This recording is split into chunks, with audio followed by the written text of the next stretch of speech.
So, welcome to our next episode on the Eye Level podcast, the podcast with heart.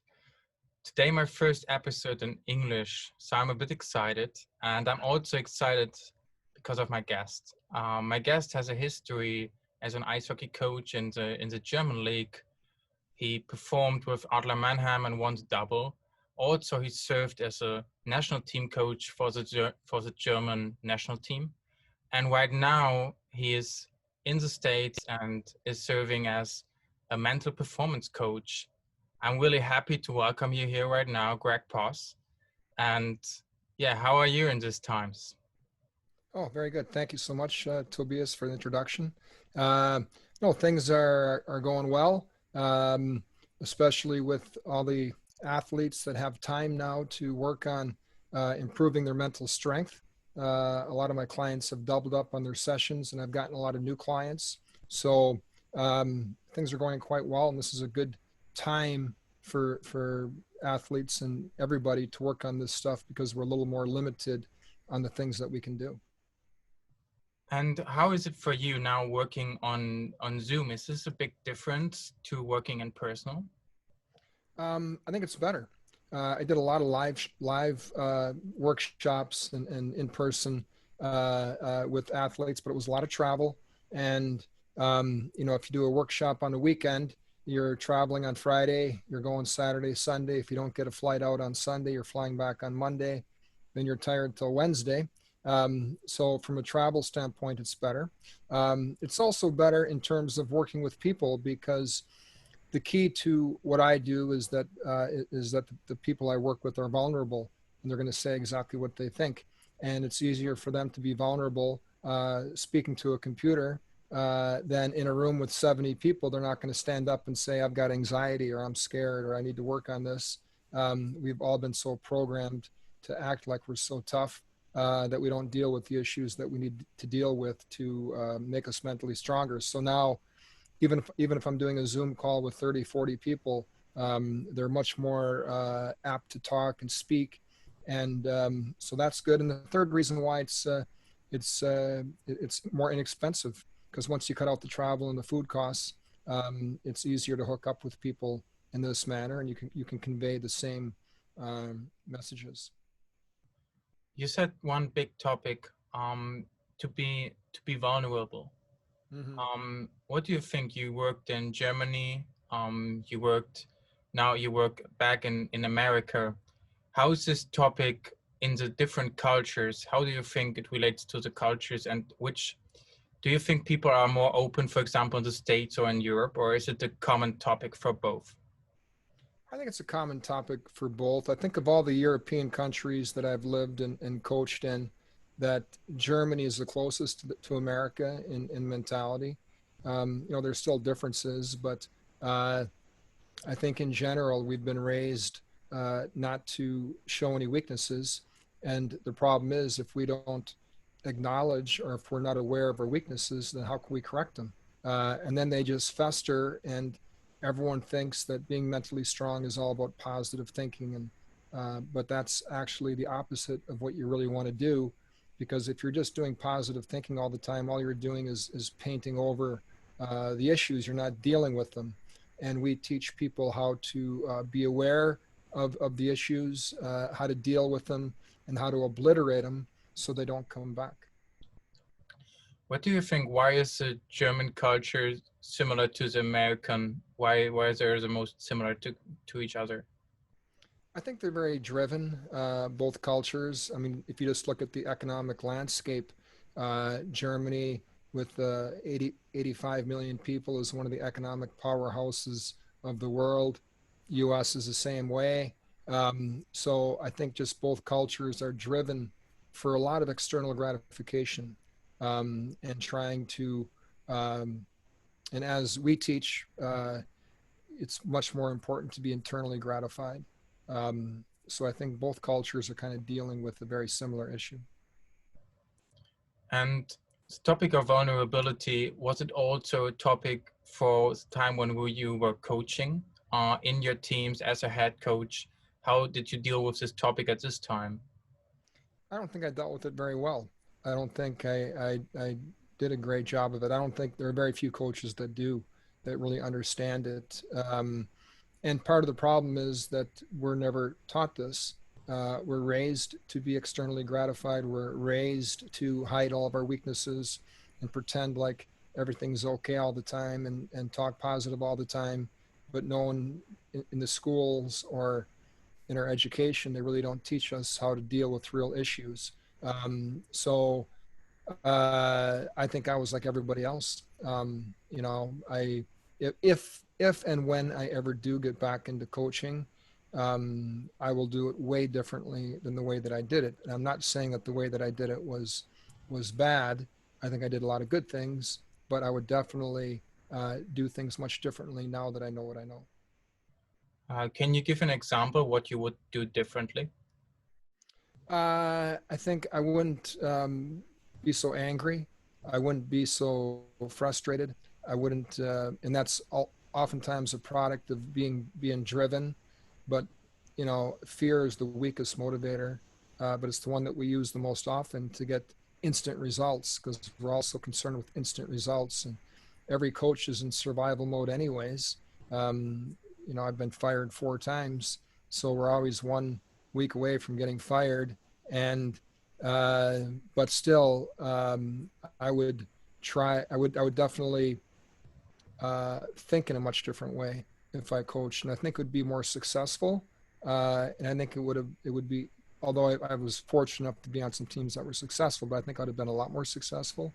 And I think that I could have made it more fun for the players. So you said you were fired 4 times. How did these times feel for you, and were there differences between the first and the fourth time, for example? Yeah, I mean, the in most cases you go into victim mode for a couple of months, and um, which we now know is just it's just death. Once you go into victim mode, it's the most useless thing a person can do. But once again, we're programmed to go into that mode because we're trying to avoid pain, and since we don't know how to deal with the pain, we're trying to avoid it. So that was a commonality in all 4 times that I was fired. Um, and as a coach, you kind of grow to expect it. It's not that big of a deal. It's not like getting fired from a normal job. Even they say you're not a real coach until you've been fired twice, because unless you've gone through the ringer. But you see enough examples of the Jurgen Klopps of this world, or the John Woodens, or the Belichicks, who've never been fired. Well, actually, Belichick got fired by Cleveland. But once coaches figure it out and are what we call higher brain dominant, now they're never in fear of getting fired, and it rarely happens then. So, but I would say all 4 times I got better at getting fired as I moved along. And I learned all the time and improved. But I think there was a lot of commonalities in that. So you already spoke about you would do things differently. You were in victim mode, for example, for some time. How did you shift your brain? How did this become obvious and aware to you that you need that you need a new perspective on what you're doing? I mean, I was really aware of it in 2007 when I got fired in Mannheim after winning the championship. And I deserved to get fired because I was pushing the players so hard that I damaged too many relationships, and they couldn't be repaired anymore. But at the time, you don't see it that way. But that's when I really took a step back and thought, okay, there's got to be something different. This can't just be about winning. Of course, winning's the goal, but I need to go about it in a different way. And then I experimented with a lot of different things over the years, and talked to a lot of people. And I was fortunate enough in 2017 to run into an old college friend of mine, Dr. Niraj Najawan, and he was doing the same thing, helping people mentally. And a friend of a friend said I should contact him because he had been working with the Marquette golf team, and they've had really good results. And so I called Niraj, Hadn't spoken with them in 20 years. And after speaking with them for 10 minutes, I was like, oh my God, this is the stuff that I've been looking for. Finally, a system and structure to explain why I was doing what I was doing and how to get out of it. And, I always envisioned that there needs to be a way to train our brain the same way we train our body. If I want to make my body stronger, I go in the weight room, I do certain exercises, and I get results. I wanted the same thing for the brain, and through working with Niraj, learning from him, collaborating with him. He's also the president of the Leo Foundation, which is life ecology organization. I work for him in the field of athletic development, and yeah, after working with him, I learned a ton. Like I said, we speak 3 or 4 hours every week, and through then my work with a lot of private clients and teams, now I really feel confident, and I see the results that this stuff really helps people, and it's really helped me. Like the last 2 years, nothing has changed externally in my life, but the quality of my life has gone through the roof, and it was always pretty good. I had really not much to complain about, but now it's really good. Thank you for sharing that. So now you were coaching in ice hockey. Now you're a mental performance coach. But who are you as a person? Um, well, I would think I want to be similar as a person as I am as a coach. I want a mental performance coach. I want to be higher brain dominant, meaning I want to be very service minded. I want to think of others as much as possible, and I want to be very, very aware of everything around me. And if you're that way as a coach, you can help to be successful. And that's why this stuff is so interesting, because there are no more dull moments.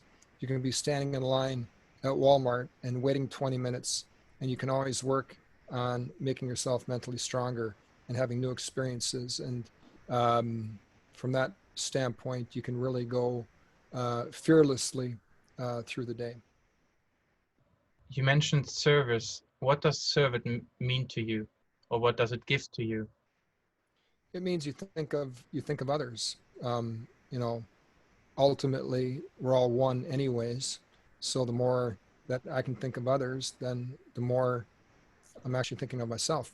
Um, that's a pretty deep concept that I wouldn't necessarily go into with a lot of athletes, but that's why it works.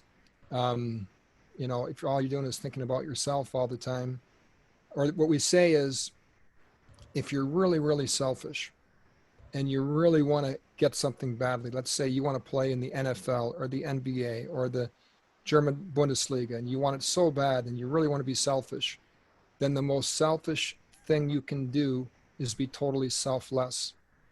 Because the more selfless you can be, paradoxically, the much more you're going to get in terms of external gratification, even though that's not your main objective. How did you come to this insight? Trial and error, just making a lot of mistakes and observing a lot of things. So, and then through talking with Dr. Niraj Najawan and really learning in depth the system, um, it just all fit together like a puzzle. And when people get this, they totally take the pressure off of trying to get whatever external gratification they're trying to get, which enables them to really get it. But the difference is, if they don't get it, they're still very sustainably happy. So you can't So, lose.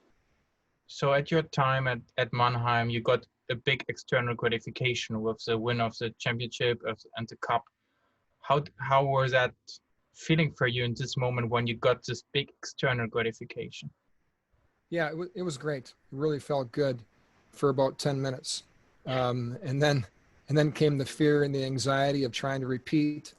And the higher you go, the further you have to fall. And I think that anxiety and fear that I had after winning the championship really, made for a miserable summer. Um, and every day I woke up in a cold sweat, uh, in fear of things not going right in the new season. And like I said, I knew that I had already pushed the guys too hard to get to where we got to go. And I remember the first day of training camp, the first meeting, I knew that it was going to be a really hard year. I couldn't believe I held on till Christmas. And when I finally did get fired a couple of days before Christmas, that was probably the biggest relief I've ever experienced. I was actually quite happy to be done with it. Okay, thank you for this vulnerable insight. You also coached the national team of Germany. What is the difference between coaching a club team and the national team? Yeah, I was not designed to be a national team coach. There's only 3 tournaments a year. I needed a lot of hockey every day to keep me out of my own head. And then you get with the national team, we only have 3 tournaments a year. Um, the players come in, they're tired from the season, or it's a break for most players, a national team break, and they're playing in tournaments. Of course, I'm all fired up, and I do way too much, and so it wasn't a good combination. I really enjoyed the experience, and I'm grateful that I had it. But I actually resigned, I think, 4 weeks before the Olympics in Torino to take the Mannheim job because I knew that it wasn't a good fit. I think now I would be a lot better in that kind of a role. I would be a lot more aware. Um, but you can imagine if I was rested up and kind of bored from not having a lot of hockey, that I was way too much for the players once they showed up for national team breaks. And the coaches that really do well at national teams are ones that don't do too much. They kind of let the players relax a little bit. They understand, they're aware. At that time, I didn't have that awareness, but I'm still grateful for the experience. It was fun. Okay. You spoke about this concept of higher and lower brain. Can you explain that to us? Yeah, the our lower brains are survival brain, and we define that by CFAST. It's our craving brain, our fear brain, anxiety brain, stress brain, and hyperthinking brain. And anytime we're in any of these states, we are in low performance mode. Most people, most athletes, even the most successful ones, operate from one of those or a combination of those areas. And then there's higher brain, and that's high performance brain, and that we define as fast C. That's focus, that's awareness, that's stability brain, that's transcendent brain, which are thoughts of love and joy, and also connected brain, connected to ourselves, connected to our teammates, connected to our environment. And it's logical that when you're in that state, you're going to optimize any performance. But as soon as you have fear or anxiety or stress, that's going to really block you and not serve you in playing the best that you can play it as a player or as a coach. Can you give an maybe in sports example where a player can be either in higher or lower brain and what it will result in? Yeah, it could happen in a game situation. A referee makes a bad call, player flips out, screams and yells.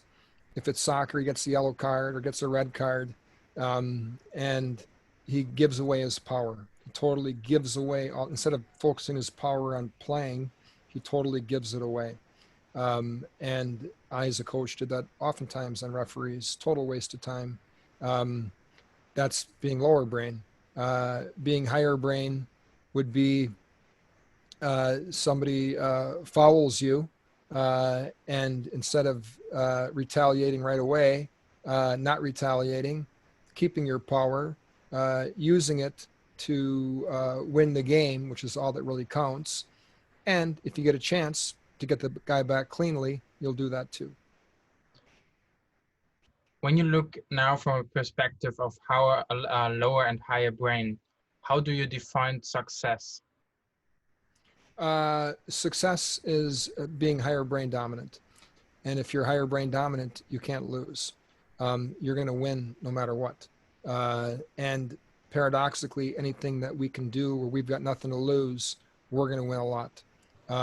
So it's not so much about the external outcome of the game, or the event or the career. But when we're higher brain dominant and we're in that higher brain state of focus, awareness, stability, transcendence, and connectedness, we are going to maximize whatever potential we have inside of us. And if a hockey player gets to play in the NHL and make a couple $1,000,000, he'll really enjoy it. The difference is if he gives everything he has and he doesn't make it, he's still really happy. He's never suffering. How does this higher and lower brain affect your family life at home? I would very positively, because to be good at this stuff under pressure, you need to work on it in all facets of your life. So we said we use the weight room to make our body stronger, to make us mentally stronger, to make us higher brain dominant. We need to use all of life's situations. So if one of my kids is doing something that would usually bother me, it's great practice to not let it bother me. It doesn't mean that I'm not going to hold them accountable. I'm going to hold, I can hold people now ruthlessly accountable.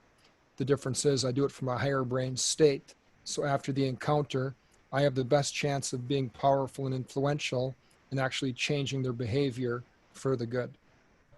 So I practice it with my kids. You can use it in your relationships.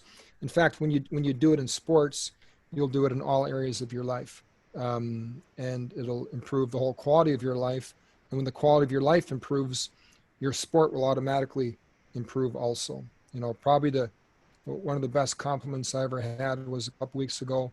A player told me, he goes, "Yeah, this stuff is really helping me to and a pretty good player too. He's like, this stuff's really helping me to play better. I'm having a lot more fun. But you know, one thing's for sure, I'm way happier now than I was 5 months ago." And so it's not a surprise that he's playing better in his sport also. Can you give an example? Because holding accountable, I think, is a key factor for coaches, but also for parents. How do you hold somebody accountable in a higher brain way, and how do you do it in a lower brain way? Yeah, if I'm frustrated with somebody, if someone is doing something that's frustrating me, then I'm angry, I'm lower brain, and right there I'm producing negative energy. And people feel your energy much more than they hear your energy more than they hear your words. So anything I do in that state is not going to be very influential or powerful. It's not going to have a very good result.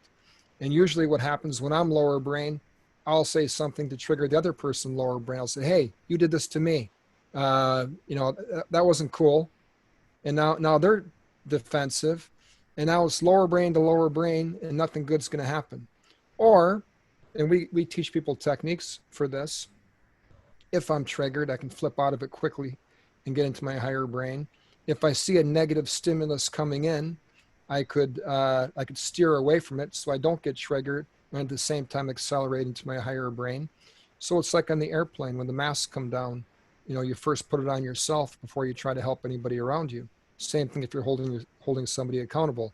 You first make sure that you're higher brain dominant before you even go in to the confrontation or the situation to hold them accountable. And then when you go into the situation, you use language and actions to keep their lower brain off and their higher brain on.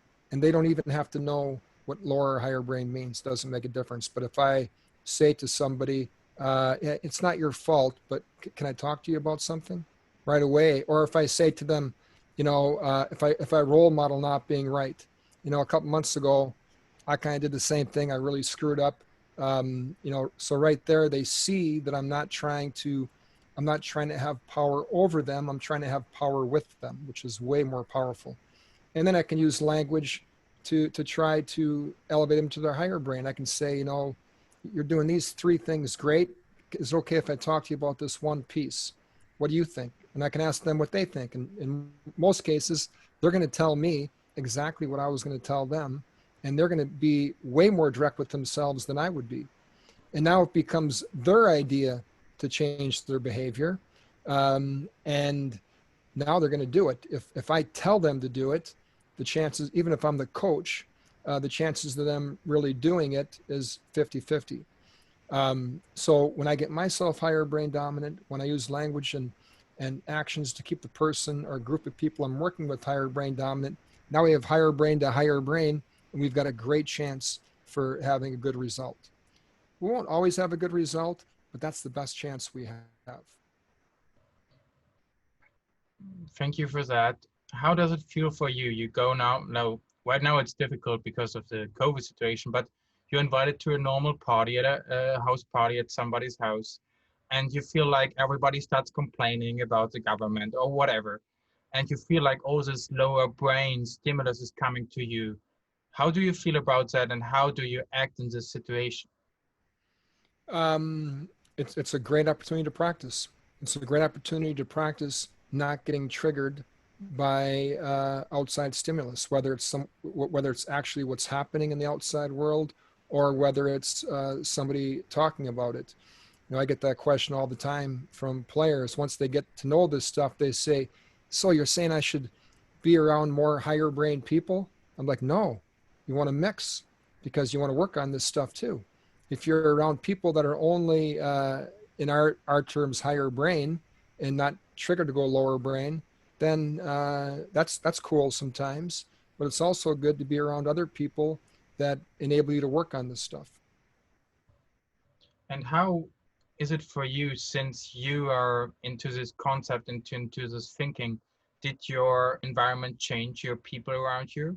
Or did they change a bit to more higher brain dominant? Or are you having the same relationship, you just deal different with them?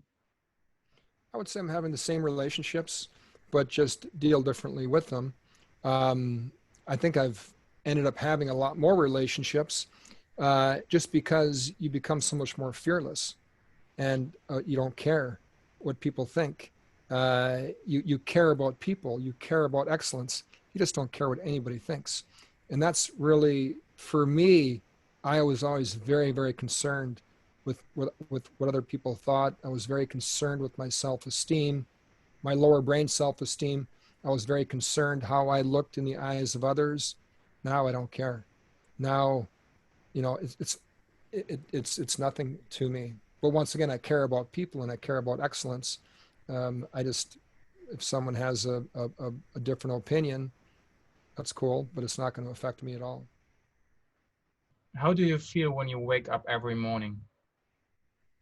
I feel really good. I can't wait to get up. I keep getting up earlier and earlier. I go to bed pretty early too.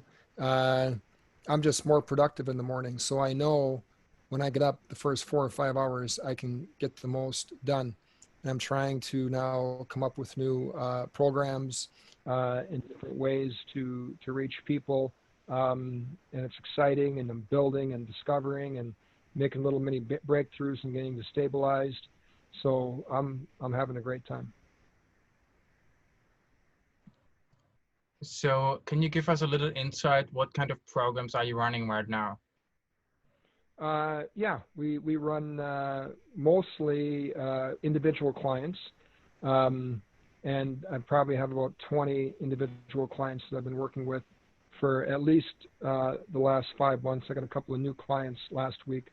I'm really not taking any more individual clients because it just takes a lot of energy, and I'm kind of committed to the people I'm working with right now. Um, but now we're expanding more into groups, more like we'll do like hockey coaches or soccer coaches, or uh, we're doing a thing with football players, and that way I can reach a lot more people and give them the same information and help them. So we do 2 modules. We do a 6 session module in a flipped classroom method where they watch a 40-minute video, they do a worksheet and some exercises, then I connect with the group for 60 to 90 minutes once a week for 6 weeks. And in that first module, they get all the tools they need to make a shift from being lower brain to higher brain. Then we have a second module if the group or if a group of people want to take a deeper dive. There's another 6 sessions with the same format that we go into. And then I developed a workbook with 365 lessons where they do 1 lesson a day for 365 days. And usually with the people that are doing the workbook, I touch bases with them once a week if they have any questions, what's going on in their personal life, in their sport, things of that nature. That's more with the individual clients. And then I just finished a book. There's a few editing things we have to do, but it's pretty much done. And we're also in the process of developing an app so we can work on this stuff and keep track of it on our smartphones. Okay. Are you able to give some insights into your book? What is the project about? Yeah, it's basically explaining all the tools a person needs to be higher brain dominant and make that shift. But we do it a lot in stories, a lot from my personal life and people that I know. I wrote the book together with Craig Handel, who's a journalist down here in Florida that covered the hockey team down here when I coached here for 6 years. So I already had a relationship with him. And so we collaborated on the book. But we tried as much as possible to explain it in story form, just because that's more entertaining and more relatable to people. Okay. In your program and in your coaching, what part takes mindfulness in this progress of getting higher brain dominant? I think being higher brain dominant is mindfulness on steroids. Like, you got to be super mindful of a lot of things, and we gamify it, where it becomes almost a fun thing to keep track of. That's what the app will help a lot with. Gamify when we're using the tools. A lot of it's the mindfulness part is the awareness and my lower or higher brain. That question alone is, really helps a lot. And if you realize your lower brain, at one time you have anxiety or you have fear, and we all have it, and we'll never get rid of it because it's 2.5 million years of programming. Our whole lives we've been programmed to be lower brain dominant and be in survival mode. So it's always going to be there to a certain extent. The difference is it happens a lot less. We're much more aware of it when it does happen, and we can flip out of it a lot quicker. And that's where that's what resonates with me with the program so much, is we give people the actual tools of how to get out of their lower brain and into their higher brain. Okay, thank you for that. You said mindfulness through app and gamifying it. And you said the survival mode is in us since millions of years. Mm-hmm. What is about this gamifying of this playing games? Is this also in us for a lot of years, or is it just something new? I think gamification has always been in us. Now we're just trying to harness it. And, we now know we can gamify anything. We can make the most mundane task, we can gamify it. I mean, if you read Viktor Frankl's book, Man's Search for Meaning, he wrote it about the Holocaust. Obviously, one of the most unbelievably hard existences ever that anybody could ever imagine.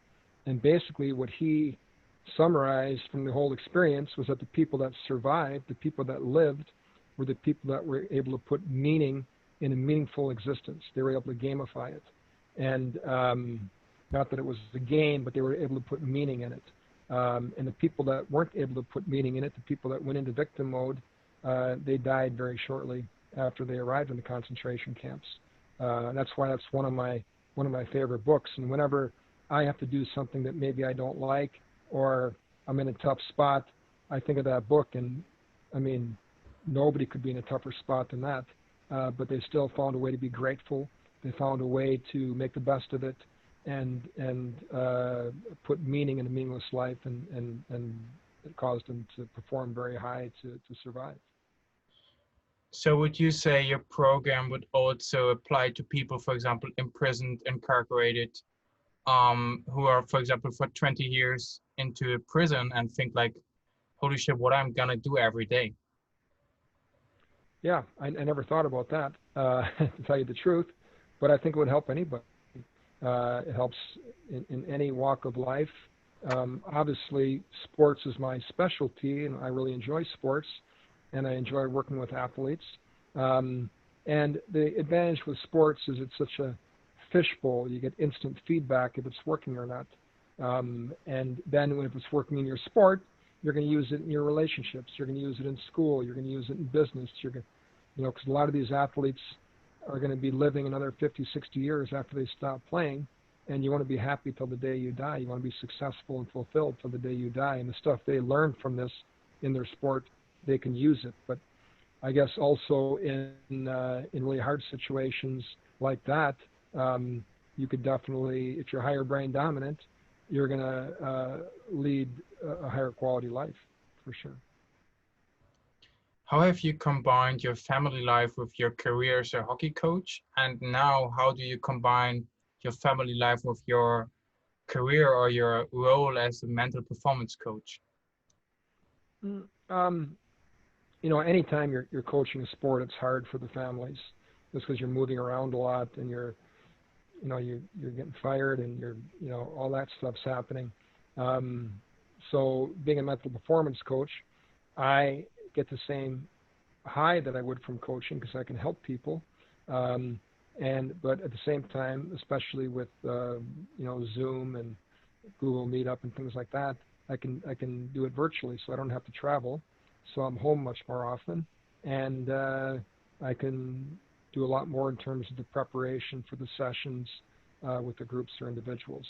So I think for the family life, it's outstanding. There's a quote in Germany. It says, "Who wants to lead needs to know how to serve." What do you think about this quote? Yeah, it's very profound because the best leaders, the best high performers are service-minded, and that's what a leader is there to do, is to serve the people under him, and that's the definition of the ultimate leader. We call that a transformational leader, and a transformational leader, and we teach people and athletes this, is somebody, or if I'm a transformational leader coach, then my only objective is that I'm higher brain dominant. I live my life to be higher brain dominant. And the whole time that I'm around the team, whether it be players, support staff, coaching staff, I use language and actions to keep everyone around me higher brain dominant. And now you have a lot of people supporting each other to be higher brain, and you're going to have a great environment. And a lot of coaches do this, not a lot, but there are a few that can do it intuitively and be very successful. There's not many. With this system of structure that we teach, we can teach any coach to be a transformational leader, a service-minded leader. And that would be, I really believe, the first team that gets a hold of this stuff, and the coaches and players are on the same page, using the same language, they're going to have a decided advantage over the competition. How does that shift of your mindset into a more higher brain dominant state, how does that give you an insight to love and deep feelings? Did that change something for you? Yeah, because you're not going into love or deep feelings in a situation where you're trying to get something. You're going into those situations to give. And as we all know, it's way better to give than to receive. But it really is true. And then you can go into every relationship like you've got nothing to lose. It's not that the relationship you're going into is devalued. It's like, I'm going to be happy no matter what. If I can have a relationship with somebody, then I'm going to enjoy it. But if for whatever reason that relationship doesn't happen, I'm still going to be really happy. And like we always say, anytime we can get into a state where we got nothing to lose, we're going to win a lot. What is the change you would like to see in the world?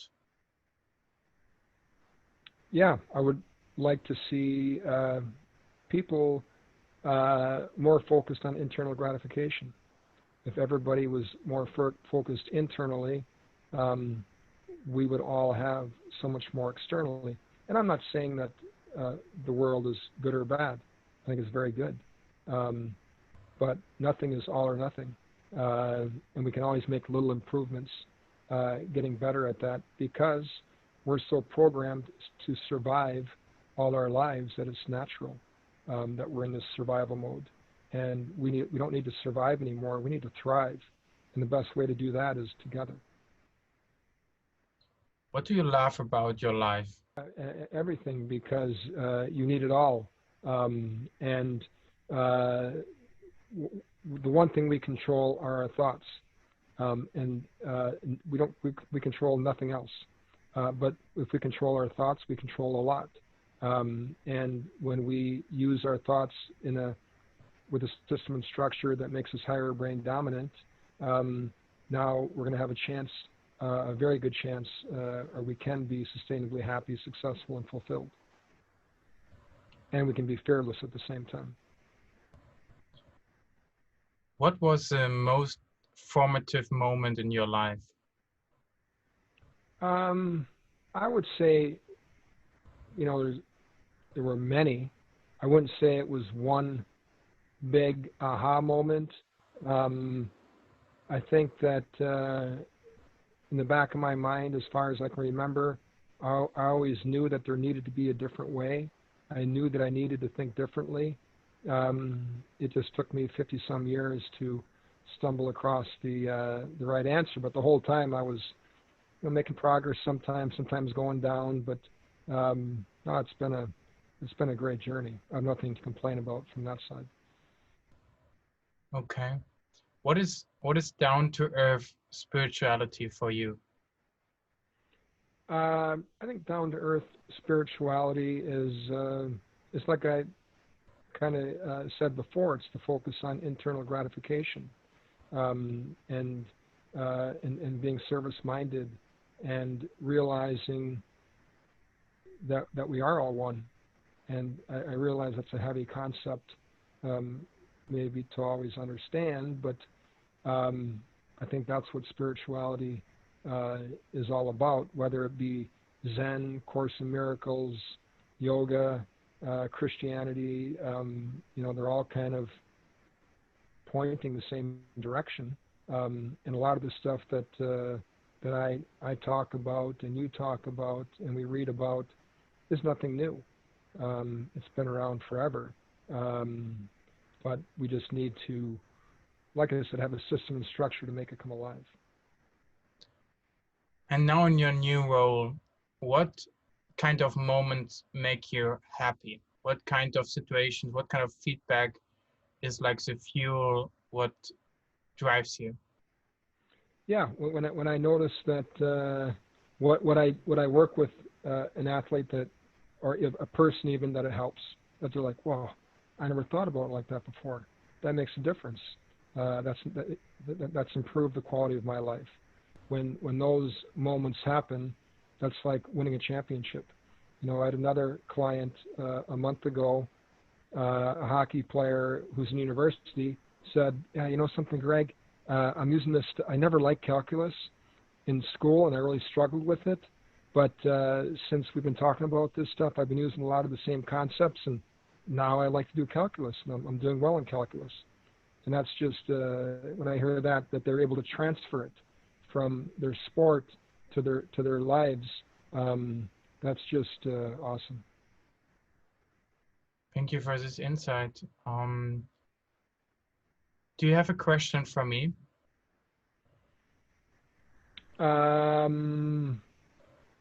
Yeah, from the people that you've spoken with on your podcast and the people that you come in contact with, what is your opinion on what we need to do to get to a higher level? I think, and that's why I'm doing this podcast, is the first thing what it starts with is listening.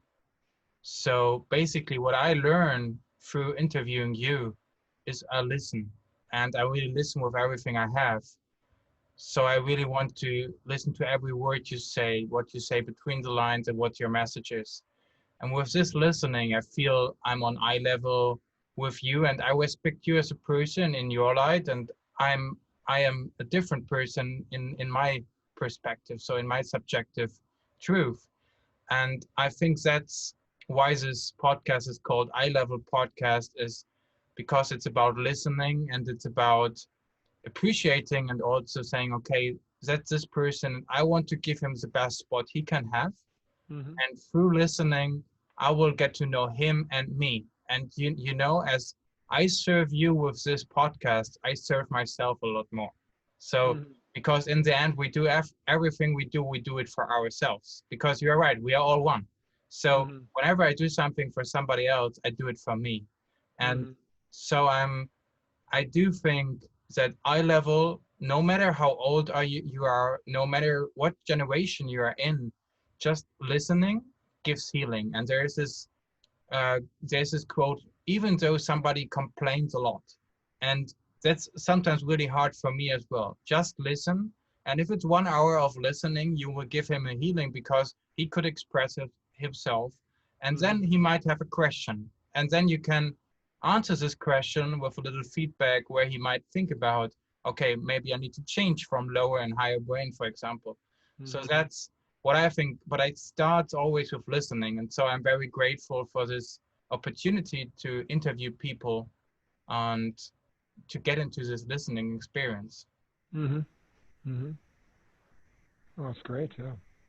How do you think about this eye level? Do you feel it every day in your life? Was it different years ago? How is this topic for you? Yeah, it was different. I mean, I had a lot of fear and anxiety if I was talking to somebody who I perceived was higher than me, or had a higher rank than me in any way. Um, and then come jealousy and all those other lower brain emotions. And but you're right, we are all eye level because if we're one, we can't be above anybody. Okay, I always finish a podcast with 1 minute of silence, of stillness, inner Okay. stillness. Hmm. So also the listener can process it instead of going to the next WhatsApp or the next podcast Hmm. directly. So we do 1 minute, and after that you can have the last words, and we will close it. Okay, good.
So Greg, thank you very much. I do feel very calm and relaxed, and I think that's also because of your personality and your attitude and how you address the topics with me and how you spoke to me. So I'm very grateful for this experience, and I really feel totally calm and in ease with myself. So I'm really happy and thankful, and would like to give you the last words. Okay, no, thank you so much, Tobias, for having me. I'm grateful to be here and to discuss these things with you and with the audience. And thank you very much.